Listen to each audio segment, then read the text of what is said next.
If I asked you to think of a rifle, chances are you'd think of either the American M16 or Soviet AK-47. And why not? These two are both among the most widely produced firearms in history and have iconographies that exceed almost any other rifle to ever exist.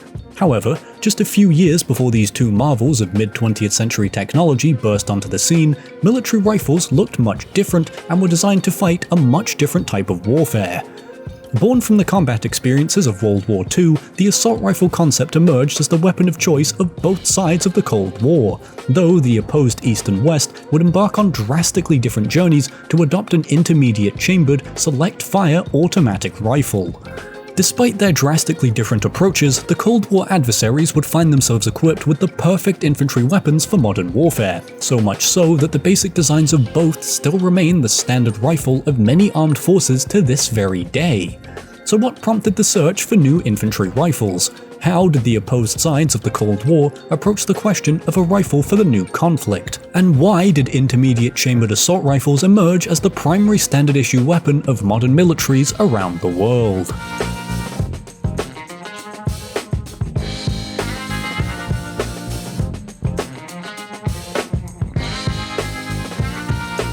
Just quickly before we get into this, I'd highly recommend checking out the sources I've linked below if any of this even remotely interests you. As usual, I've had to cut things and simplify some stuff, but if you want to learn more about the things I've discussed here, there's a wealth of information in the description.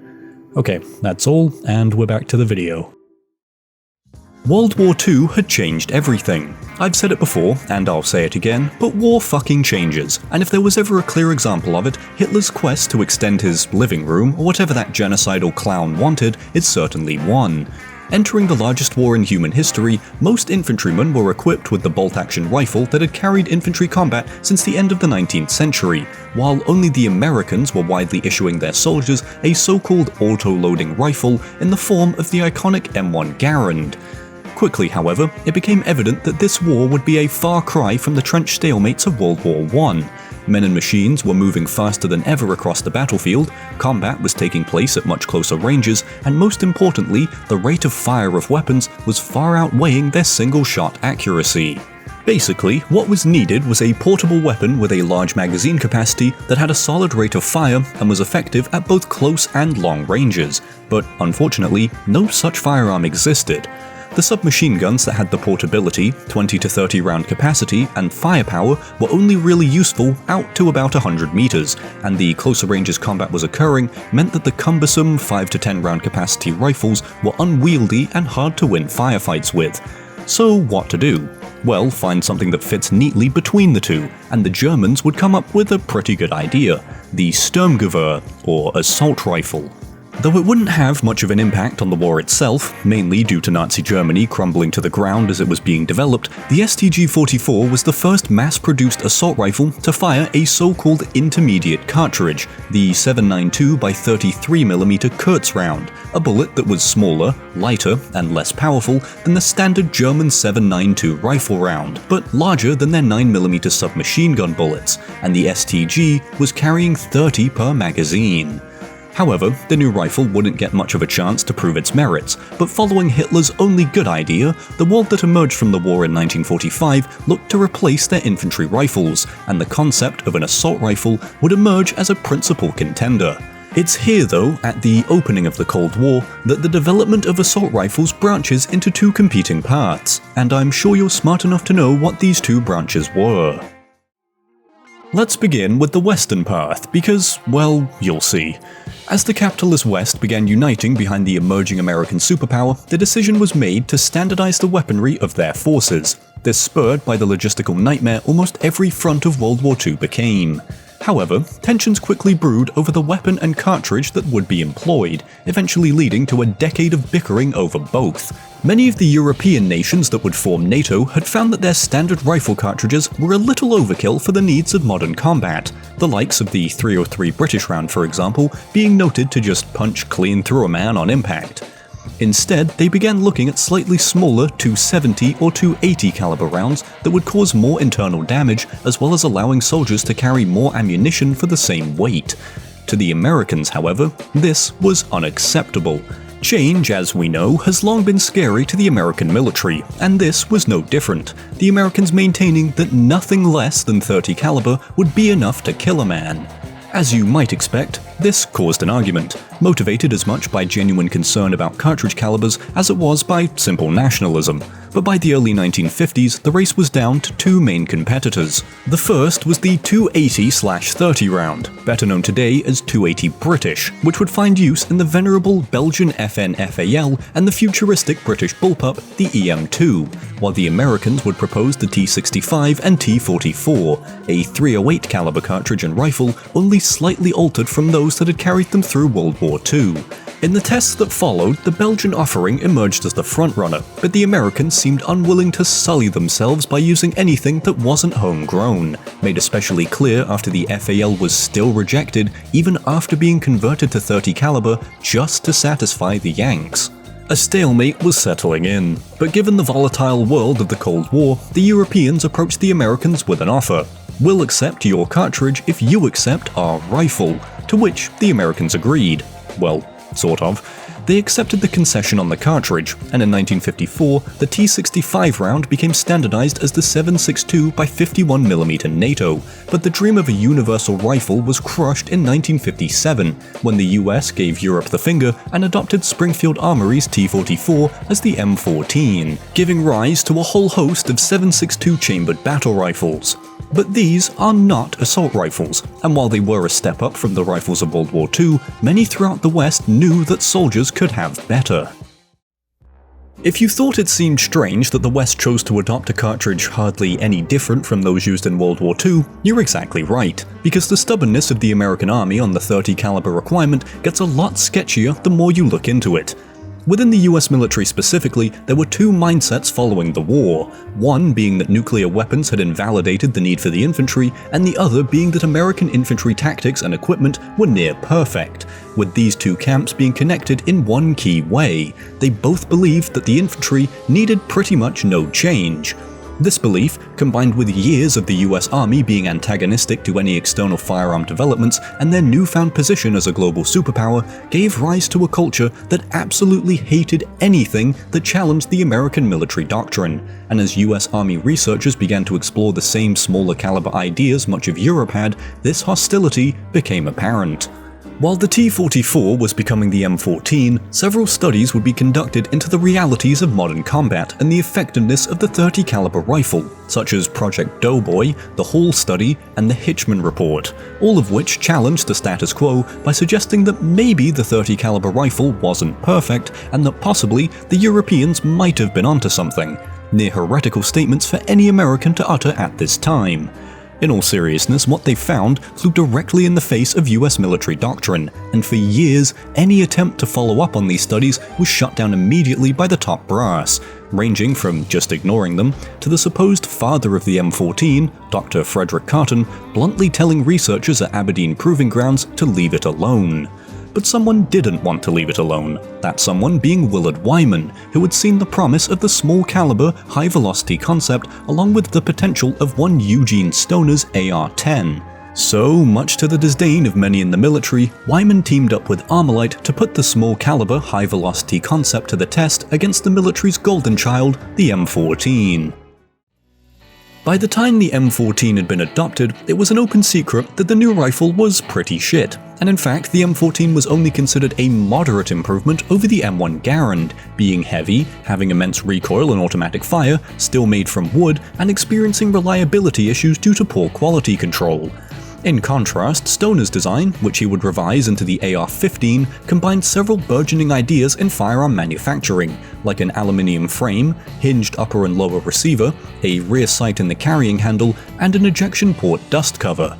Most importantly, however, it fired a new smaller caliber round known as the .223 Remington, which offered high velocity and very little recoil, while still being lethal at some 500 meters, and the Army absolutely hated it.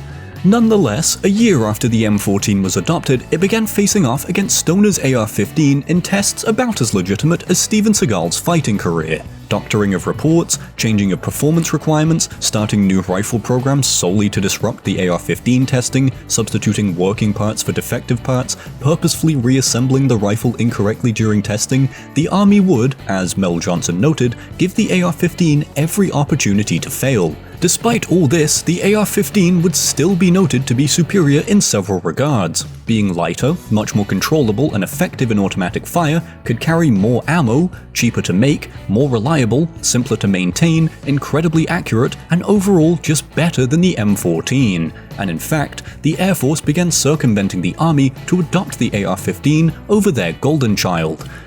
Eventually, by 1962, the new Secretary of Defense, Robert McNamara, had realized something. Almost every report he got on the AR-15 was glowing, yet everyone in the Army kept telling him how awful it was compared to the M14, and after an investigation, the mass rigging of the testing was uncovered. The jig was up, so by 1963, the AR-15 was begrudgingly adopted by the Army as the XM16E1. The M16 story is far from over, but it's here I want to pivot to tell a much different tale on the other side of the Iron Curtain. The Soviet mindset coming out of World War II was one of anger, fear, and resolve. The creation and use of the first atomic bombs galvanizing the commies the same as Germany's invasion of their land had done years before, and the Soviets were determined to rectify their shortcomings from the early 1940s. Despite initially issuing mostly bolt actions like pretty much everyone else, the Soviets had widely issued submachine guns such as the PPSH in the later years of the conflict, recognizing the closer ranges battles were taking place at and the significance of controllable automatic fire. But still, the majority of Red Army soldiers were fielding rifles from the turn of the 20th century. As they began pushing the fascists back into Central Europe, the Red Army began encountering many of the Nazis' new weapon developments, specifically the STG-44 and its intermediate cartridge, and the commies liked what they saw. Now, throughout history, the Russians have always been willing to, borrow ideas from other nations, and in the wake of World War II, the concept of the assault rifle would be one of many borrowed from the Germans. This radical idea came at a time when the Soviet industry was at the pinnacle of its might, the talent pool of Soviet arms designers was as large as ever, and the communist nation now had a massive sphere of influence that needed to be protected from the fascist West.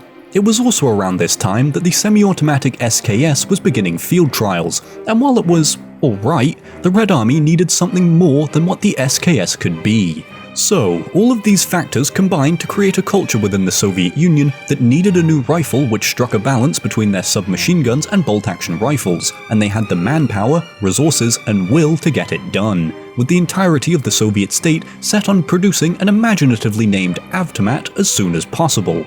By this time, ammunition experts Nikolai Elizarov and Boris Semin had been refining a Soviet intermediate cartridge for some 2 years, creating the now ubiquitous M43 round, a 30 caliber bullet similar to most rifle cartridges of the time, only much shorter, but still lethal at up to 600 meters, which itself had been utilized in the aforementioned SKS.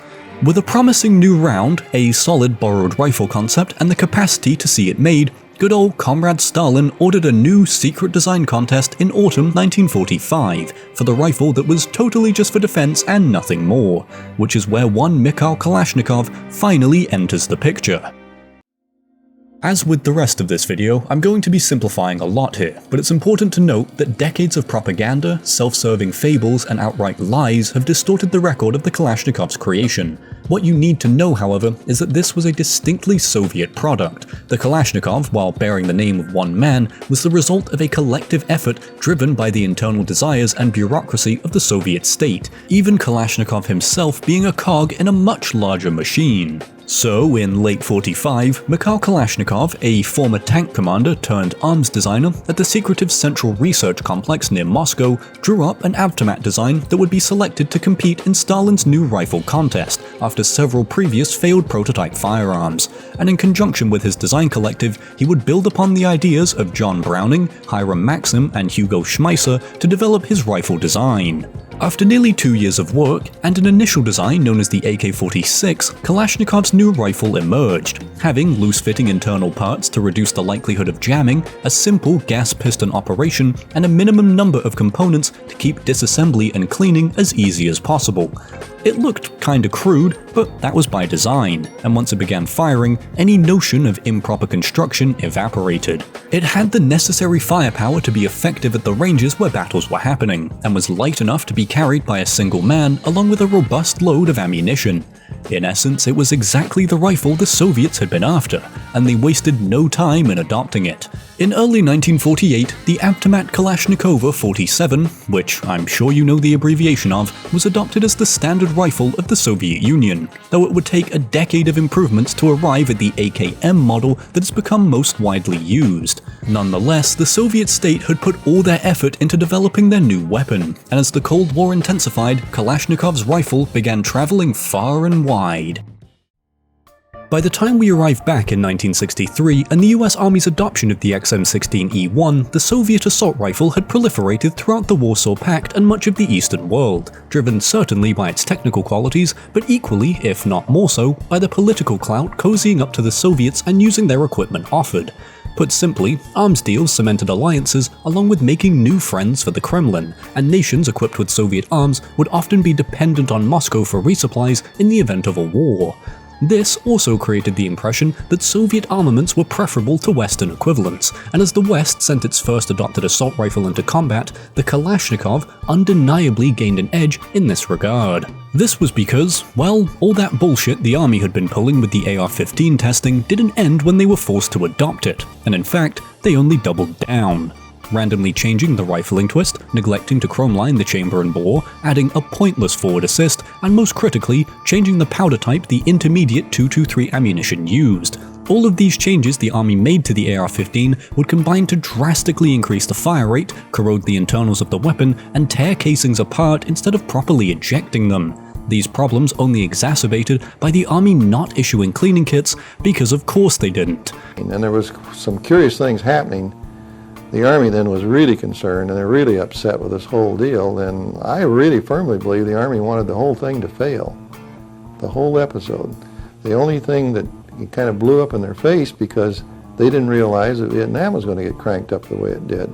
As you might expect, a fucked up kaleidoscope of malfunctions occurred as the XM16E1 was deployed into the ever-deepening conflict in Vietnam and contributed to the deaths of countless American soldiers, ultimately becoming such a shitshow that Congress opened an investigation into the matter known as the ICUD Committee. Compared to the AK, which had already been touted by the Soviets as the greatest thing since the invention of socialism itself, the West's assault rifle experiment had called into question the quality of not only the rifle itself, but the entirety of the military machine that had set it up to fail, and in the process cost the lives of their own soldiers. Based on the congressional investigation, the XM16E1's mostly Army-induced problems were resolved with the introduction of the M16A1 in 1967. The Army itself had been reorganized to prevent such negligence from again plaguing the American armed forces, and the problematic M14 would find itself replaced as standard issue by the M16. But for a long time, Stoner's assault rifle would unfairly bear the reputation of an unreliable plastic children's toy. Overall, 1967 represented a turning point in the West, and soon the assault rifle concept the Americans had sidelined for over a decade finally was allowed to flourish. As the 1970s dawned, the assault rifle concept was beginning to hit new strides, but the American adoption of the M16 and its 223 round wouldn't come without its own share of political fuckery in NATO. Now, if your attention span allows you to recall the adoption of the first universal NATO bullet in 1954, the Americans had essentially shafted their allies into using a .308 over their preferred .280 bullet under the pretense of nothing less than .30 caliber being lethal. So, I imagine when the Americans suddenly throw their M14 out the window and announce that a .223 caliber round is perfectly capable of putting a soldier down, it probably went something like this. Do you know how easy this is for me? Do you have any fucking idea how easy this is? This is a fucking joke. And I'm sorry you can't do this. I really am, because I wouldn't have to fucking sit here and watch you fumble around and fuck it up. Nonetheless, by now NATO had agreed to standardize a new round, and this predictably caused another several years of bickering until FN came up with a modified 223 Remington round everyone could sort of agree on, which became adopted as the 5.56 by 45mm NATO cartridge in 1977. It only differed slightly to the 223 Remington, but compared to the NATO round it replaced, it was half the weight and had an even higher velocity. As had happened in 1954, it didn't take long for a new batch of competitors to vie for the chance to be the standard NATO rifle. But again, no single weapon would be chosen to arm the entirety of the West, giving rise to the likes of the Steyr AUG, French FAMAS, Israeli Galil, American M16A2, and later H&K G36. The Soviets wouldn't take this lying down, and before the West could come to an agreement, the commies would improve upon their 7.62 cartridge by adopting the 5.45 by 45mm in 1974. The new round offered lower recoil, lower weight, and higher velocity, this coupled with a new assault rifle, the AK-74, which, as you can probably tell by the name, wasn't terribly different from the Kalashnikov that had been a hero of the Soviet Union since 1947. Fortunately for pretty much everyone but the Russians, however, the USSR was beginning to lose its grip on power, with much of the Second World outside of the Warsaw Pact choosing to stick with their proven M43 chambered weaponry instead of adopting the new 5.45 round. The assault rifle's story doesn't end here, but as far as the battle rifle and the full power cartridge were concerned, their time as the standard issue arm of the world's militaries was over. The assault rifle had truly superseded the battle rifle by the 1970s, the intermediate cartridge and the rifles that used them continuing to prove their advantages time and again, and becoming the preeminent infantry rifle of every military force around the globe. Now that we've covered a pretty hefty chunk of history, let's recap the important stuff and put a bow on all this. The intermediate cartridge, a round smaller and less powerful than a full-size rifle round, but larger than a pistol cartridge, offered several advantages over the full-power rifle round. Less recoil, which meant more effectiveness in automatic fire, the ability to carry more rounds for the same weight, higher velocity, and a flatter trajectory. These advantages were recognized by both West and East following World War II, but they would take two dramatically different roads to adopt a weapon to capitalize on them. For the Soviets, the creation of the AK-47 represents a monumental triumph of the Soviet system. The state directed the creation of a weapon, and the weapon they got as a result of that collective effort became the most widely used firearm in history with a stellar reputation. But it also demonstrates the tragic dichotomy of the commies' totalitarian planned economy. It could put all of its efforts into developing a brilliant rifle, but the same effort would not be put into making a good toilet, or producing enough crops to feed everyone, or providing decent soap for its people. Soviet weaponry has a reputation for reliability and ruggedness, yet the refrigerators and cars of the same nation were infamous for their copious problems. On the other hand, the Western path demonstrates something distinctly different. The borderline criminal conspiracy the army was engaged in to disrupt the adoption of the AR-15 illustrates how corruption can build up in a bureaucracy, infecting nearly every part of the Ordnance Department until it ended up causing a preventable and massively controversial tragedy.